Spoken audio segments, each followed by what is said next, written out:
The council's warning, the Grand Assembly Hall, existed in a place that defied normal understanding. It floated in a pocket of folded space anchored to no world, belonging to no single race. The structure had stood for 3 million years, a testament to the civilizations that had built it when the galaxy was young.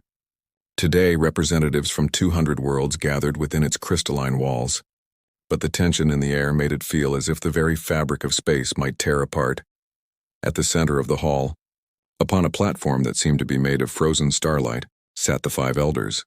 These were not leaders in the political sense. They were witnesses, survivors, the last living beings who remembered the time before the Great Silence, before humanity had locked itself away from the galaxy and thrown away the key. Elder Torvash spoke first. His body resembled a massive tree, with bark that glowed with soft bioluminescence and branches that reached toward the domed ceiling. He had lived for 400,000 years, and his voice carried the weight of ages when he spoke. The motion before this council is madness. We did not create the Forbidden Zones as punishment. We created them as protection. Protection for all of us. Across from the elders sat the representatives of the younger races. They were called younger not because their individuals were young, but because their civilizations had reached the stars only within the last 100,000 years. To them that seemed like an eternity. To the elders it was barely a moment. Commander Varkul of the Zithari Dominion rose to his feet. The Zithari were a proud species, tall and powerful, with 4 arms and eyes that glowed with inner fire. They had conquered 40 star systems in the past 5,000 years and had never met a force they could not overcome. Varkul's voice rang out clear and strong. With respect, Elder Torvash, the Zithari Dominion has reviewed all available data on the Sol system. The humans are primitive. They have not left their home world in any meaningful way. They fight among themselves with crude weapons. Their technology is thousands of years behind our own. The Forbidden Zone designation is outdated. A murmur of agreement rippled through the younger races. The Krell Syndicate, the Parathian Empire, the Nexian Collective, they all nodded and clicked and hummed their approval. They saw what Varkul saw, an opportunity. The Sol system was rich beyond measure. Earth itself was a paradise world, teeming with life and resources. And if the humans were truly as weak as they appeared, claiming that system would be trivially easy. Elder Isara rose next. She was one of the Luminari, a being of pure crystallized energy contained within a matrix of exotic matter. Her voice sounded like music and breaking glass at the same time. Commander Varkul, I was there. I watched the human-Vorten war. I saw what humanity became when they were pushed to the edge. The hall fell silent. Even the most arrogant of the younger races knew the name. The Vorten hegemony. Once they had been the terror of the galaxy, a civilization that had enslaved a dozen species and burned worlds that refused to submit. They had been powerful beyond measure, commanded fleets of 1 million warships and wielded weapons that could crack planets. They no longer existed. Elder Kryn spoke next, his voice like grinding stones. He was one of the ancient ones, a species so old that they had evolved beyond physical form, and now existed as patterns of thought held together by quantum fields. The Vortons made a fatal mistake. They believed humanity was weak because humans valued peace. They believed humanity was foolish because humans showed mercy. They attacked human colony worlds without warning and expected surrender. What happened instead, Elder Torvash continued, his branches rustling with remembered horror, was the awakening of something the humans had kept buried deep within themselves. Humanity did not surrender. They did not negotiate. They simply responded. Elder Isara's light dimmed as she remembered. The first human warship we encountered was called the Unrelenting Dawn. It appeared at the Battle of Kepler Station, where a Vortan fleet of 10,000 ships was besieging a human colony. One ship, 10,000. The Vortans laughed at first. She paused and the silence stretched. When she spoke again, her voice was barely a whisper. That single human ship destroyed 9,743 Vortan vessels in 6 hours. The mathematics of it should have been impossible. But humans do not care about what should be impossible. They care about what needs to be done. Commander Varkul shifted uncomfortably, but his voice remained strong. That was 50,000 years ago. Surely in all that time humanity has changed. They have regressed. Our scouts have observed their world for decades. They have primitive satellites, chemical rockets, and electronic computers. They are no threat. The fifth elder, Orcs Prime, finally spoke.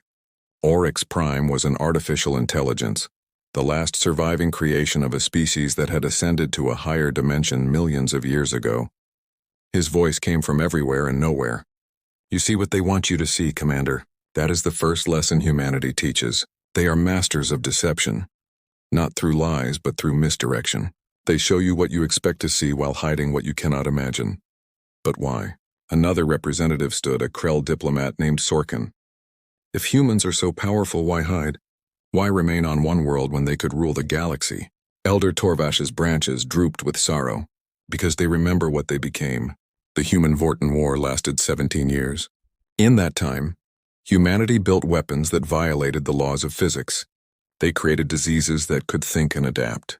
They developed artificial intelligence that could predict and counter any strategy. They built ships that could fold space and travel faster than causality should allow. And they used these weapons without hesitation, without mercy, until the Vorten hegemony was nothing but ash and memory. Elder Kryn continued the story. When the war ended, when humanity stood victorious over the ruins of an empire that had terrorized the galaxy for millennia, they looked at what they had done. They counted the cost. 17 worlds had been sterilized by their weapons. Not Vorten worlds alone, but worlds caught in the crossfire. Billions of innocent lives ended because human weapons were too powerful and too widespread to be controlled once unleashed. "The human leaders came to us," Elder Isara said softly. "I will never forget that day. They arrived in ships that could have destroyed our entire civilization with ease, and they wept. They wept for the Vortons they had killed. They wept for the innocents who had died. They wept for what they had become in their rage and fear." "What did they want?" Sorkin asked, genuinely curious now. "They wanted to make a deal," Oryx Prime answered. "They would dismantle their empire. They would destroy their weapons. They would return to their home system and seal it from the inside. They would go to sleep," they said, "until they had learned to be better, until they had evolved past the instinct for total war. They asked us to guard their system, to turn away all visitors, and to never, under any circumstances, give them a reason to wake up." "And we agreed," Elder Torvash said. "We created the Forbidden Zone. We programmed the warning beacons. We told every species that reached the stars the same message. Stay away from Sol. Leave humanity to their chosen exile. Let them sleep." For 50,000 years, the younger races learned, the galaxy has known relative peace. No empire has risen to threaten all of civilization. No weapons of mass extinction have been deployed. The humans gave us this gift by removing themselves from the equation. Commander Varkul stood again, and this time, his voice carried frustration. "Elders, we hear your warnings, we respect your experience. But the Zithari Dominion has been studying the Sol system for 3 generations. We have sent drones, deployed sensors, and analyzed every scrap of data. Earth is defenseless. There are no orbital weapons platforms, no defense fleets, no signs of advanced technology. Whatever humanity was, they are no longer. We propose a simple exploratory mission, not an invasion, but first contact. If humans are truly as advanced as you claim, they will welcome peaceful contact.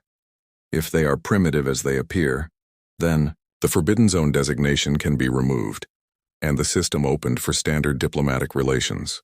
The vote was called. Of the 200 representatives, 173 voted in favor of the expedition. Only the oldest races, those who remembered or believed the warnings, voted against it. The 5 elders abstained, as was their custom. They did not rule the galaxy. They only witnessed and warned. When the vote was final, Elder Torvash spoke one last time. "You have made your choice. I pray to the ancient stars that humanity has learned the wisdom they sought.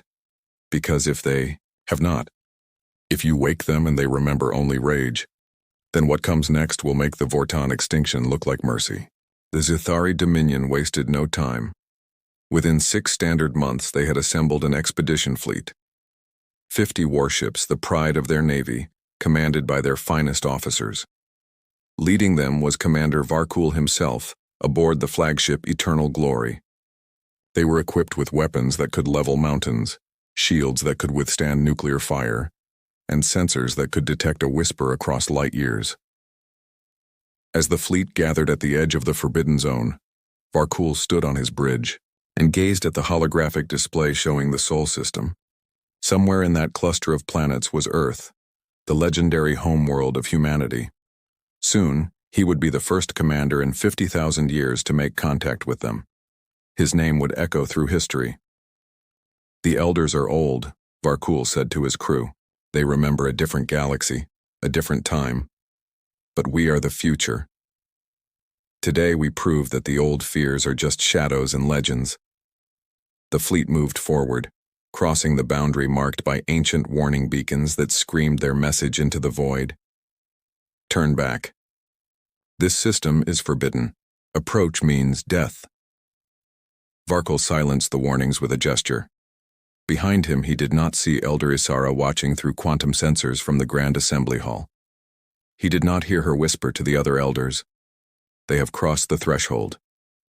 Humanity will know." And deep within the Sol system on Earth and Mars and buried within the asteroids and hidden in the orbits of gas giants, systems that had slept for 50,000 years began to wake. Lights flickered on in the darkness. Ancient code compiled and executed. Sensors that had been dormant longer than most civilizations had existed started scanning, analyzing, and categorizing the approaching threat. In a command center buried 3 kilometers beneath the Pacific Ocean, in a facility that had been waiting silently since the age of pyramids was young, Admiral Sarah Chen opened her eyes. Her hibernation pod hissed as it released her, and she took her first breath in 50 millennia. Around her, thousands of other pods were opening, releasing men and women who had volunteered to sleep through the ages, to wait for a day they had hoped would never come. Chen stepped out of her pod and walked to a viewport. Above her, through 3 kilometers of rock and water, was a sky she had not seen in 50,000 years. She wondered if it looked the same. She wondered if humanity had changed in their sleep, had evolved, had learned. Then her wrist communicator chimed. The message was simple. Unknown fleet entering system. Configuration matches hostile intent. Authorization requested for defensive protocols. Chen closed her eyes and took a deep breath. When she opened them again, they were hard as diamonds. She pressed her communicator and spoke the words she had hoped never to say. "This is Admiral Chen. Authorization code Crimson Dawn 77 Echo. All defensive stations power up. All Sentinel ships launch and deploy. Let them come close enough to see what they face. Then send the message." "What message, Admiral?" her second-in-command asked. Chen's expression was cold. "Tell them, you were warned. Now suffer the consequences of your choice." The wait was over. Humanity was awake, and the galaxy was about to remember why the Elders had begged them to stay asleep. The awakening. The Zithari fleet moved through the outer reaches of the Sol system with confidence that bordered on arrogance. Commander Varkul stood on the bridge of the Eternal Glory, watching the tactical display as his ships passed the orbit of Neptune. Everything was quiet. Too quiet, perhaps, but Varkul dismissed the thought. The humans were primitive. Of course, their system would be empty of defenses. "Navigation reports all clear," his sensor officer reported. "No contacts, no emissions, no defensive installations detected. The inner system is open to us." Varkul nodded, satisfied. His fleet had been scanning constantly since they crossed into the Sol system, and they had found nothing. A few satellites orbited Earth, primitive things that broadcast entertainment signals and weather data. Some basic space stations circled the planet, habitats for a few hundred humans at most. There were mining operations in the asteroid belt, small automated facilities that extracted resources at a laughably slow pace. This was the Great Terror the Elders had warned about. This was the civilization that had destroyed the Vortan hegemony. Varkul almost felt disappointed. "Bring us to Earth orbit," he commanded. "Standard diplomatic formation. We will announce our presence and offer them the chance to join the galactic community." His mandibles clicked in what passed for a Zithari smile. "Perhaps they will build statues of me, the one who brought humanity back to the stars." The fleet accelerated, their fusion drives burning bright as they crossed the orbits of Jupiter, Mars, and entered the space between Mars and Earth. The blue planet grew larger on their displays, beautiful and isolated, a jewel hanging in the darkness. Varkul was composing his first contact message when his sensor officer made a confused sound. "Commander, I am detecting anomalies, power signatures appearing throughout the system. They were not there a moment ago." Varkul frowned. "What kind of power signatures?" The officer's fingers danced across his console, his eyes growing wider with each passing second. "Massive ones, Commander. Fusion reactors, antimatter cores, and something else I cannot identify. The energy output is enormous. The signatures are coming from locations we already scanned. They should not be there." On the tactical display, red icons began appearing. 12 of them formed a perfect sphere around Earth. More appeared near Mars, hidden in the asteroid belt, and tucked into the orbits of the gas giants. 30 contacts, 50, 100. The numbers kept climbing. "Impossible," Varkul breathed. "We scanned those locations. There was nothing there." The communications station suddenly erupted with noise.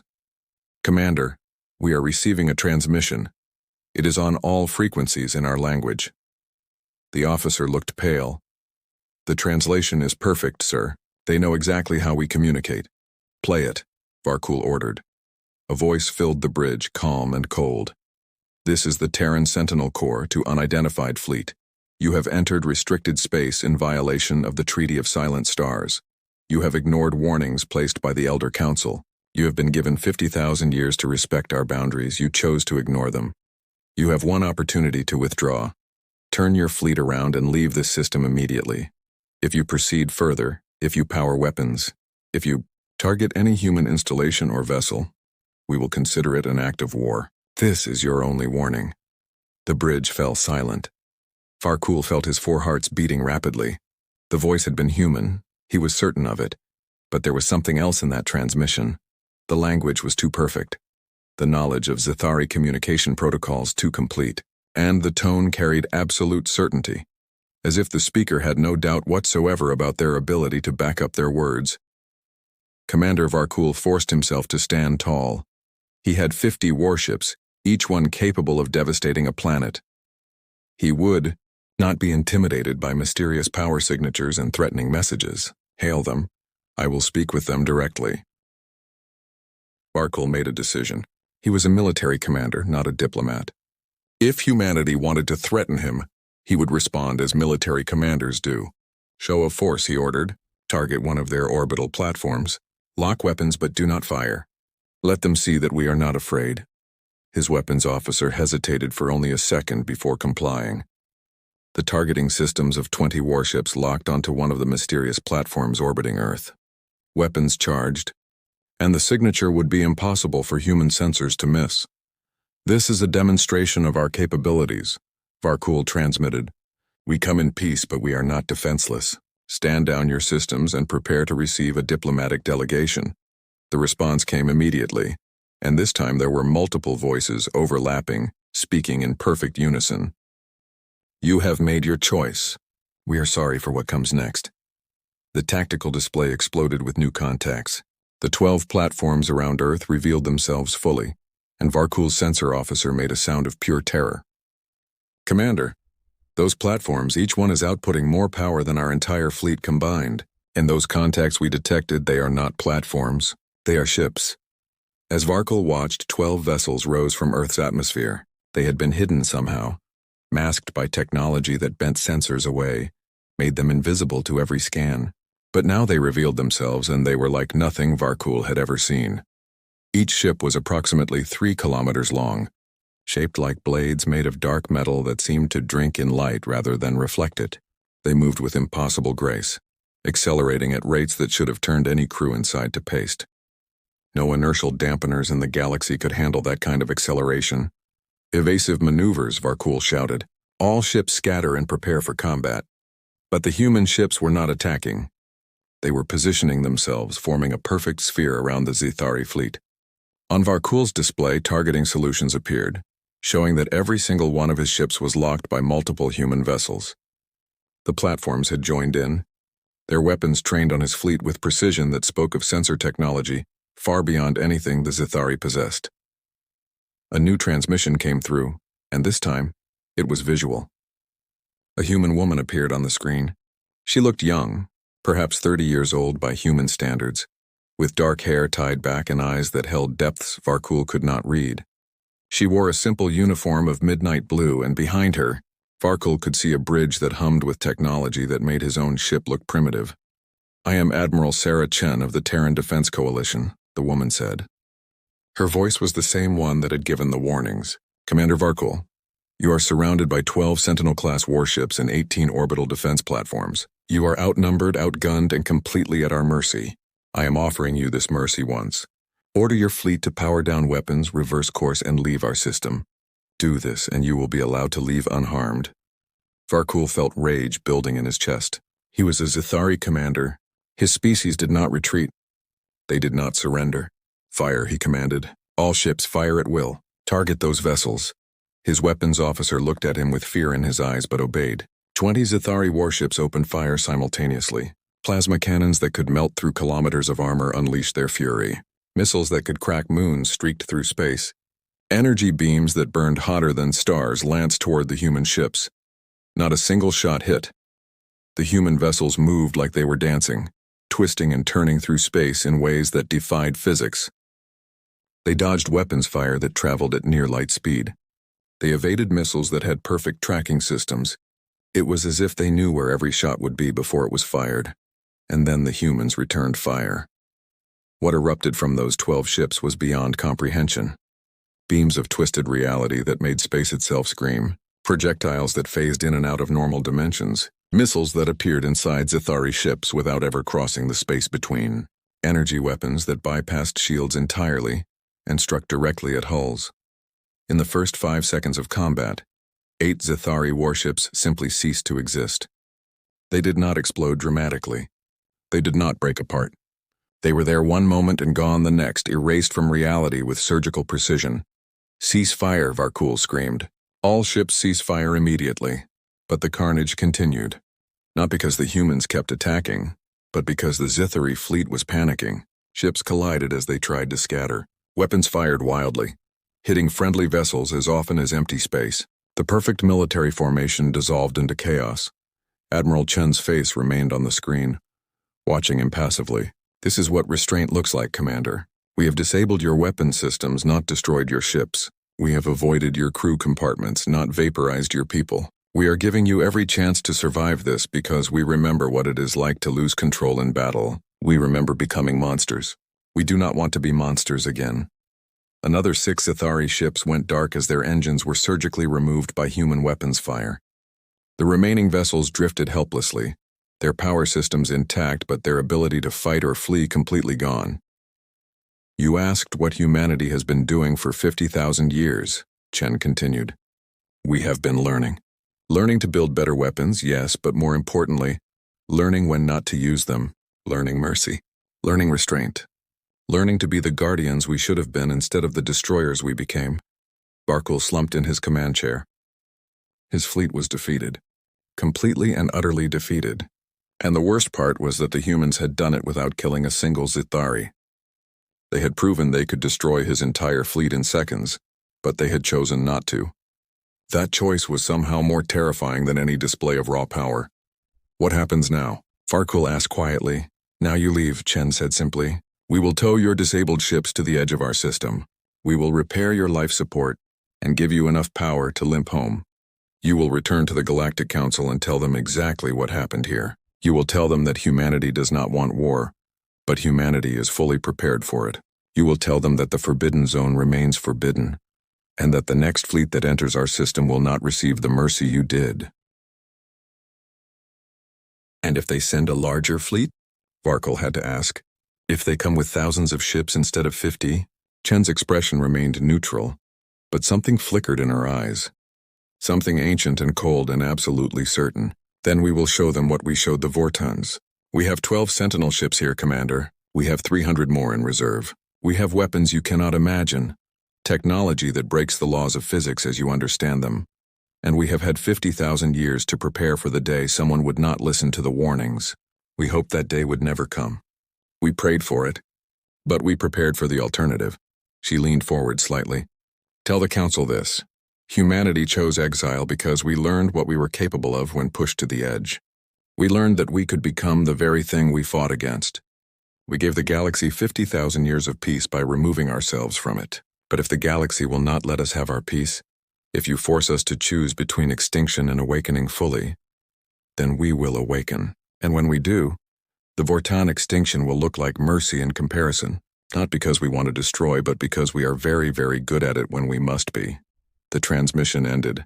Varkul sat in his darkened bridge, surrounded by the ruins of his fleet, and understood finally why the elders had warned them, why they had begged the younger races to listen, why they had maintained the Forbidden Zone for 50 millennia.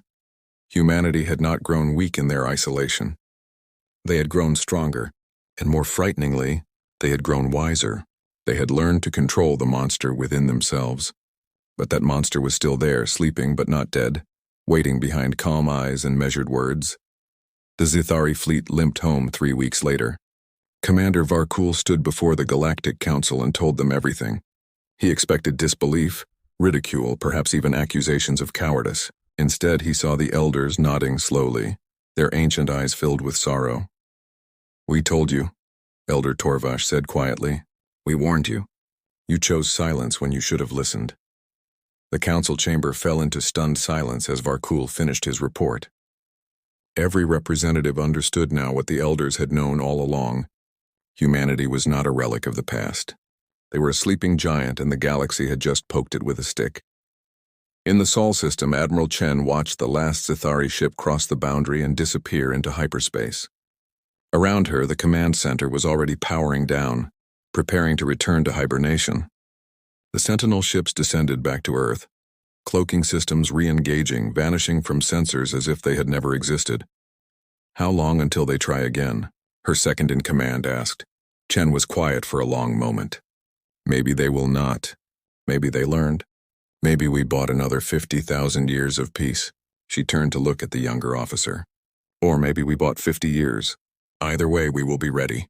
That is what we do. We prepare. We watch, we wait, and we hope that we never have to show the galaxy what humanity truly looks like when the leash comes off."